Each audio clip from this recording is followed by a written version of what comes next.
Saudara, ratusan mahasiswa berhasil dievakuasi setelah 3 hari terjebak di pegunungan Andulan, Desa Siteba, Kecamatan Walendrang Utara, Kabupaten Luwu, Sulawesi Selatan akibat bencana banjir bandang dan tanah longsor.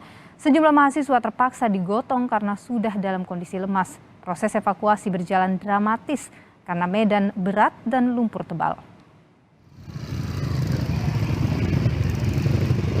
120 mahasiswa kampus Institusi Agama Islam Negeri IAIN Palopo yang tengah melaksanakan kegiatan di Desa Siteba, Kecamatan Walendrang Utara, Kabupaten Luwu, Sulawesi Selatan, terjebak selama 3 hari di wilayah pegunungan Andulan akibat bencana banjir bandang dan tanah longsor yang terjadi pada Rabu, 22 September.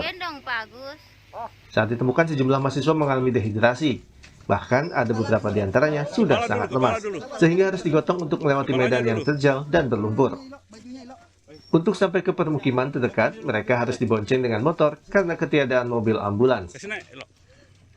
Untuk sampai ke titik evakuasi, tim SAR gabungan yang terdiri dari TNI dan sejumlah organisasi lain harus menempuh perjalanan selama 1 jam melewati jalan setapak bertanah.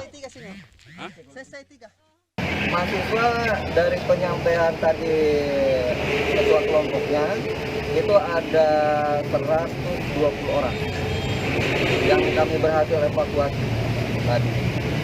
Dengan kendala ada yang tadi menyampai longsoran, setelah ada sekitar 20 orang, longsoran itu yang kita lewati nggak bisa.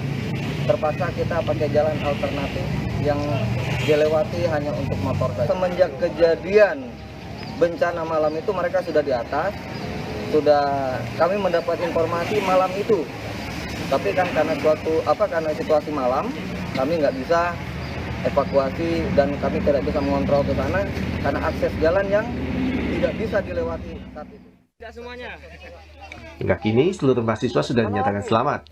Mereka yang kondisinya membaik sudah diizinkan kembali ke rumah masing-masing, sementara lainnya masih dalam penanganan tim medis. Amran Amir, Kompas TV, Luwu, Sulawesi Selatan.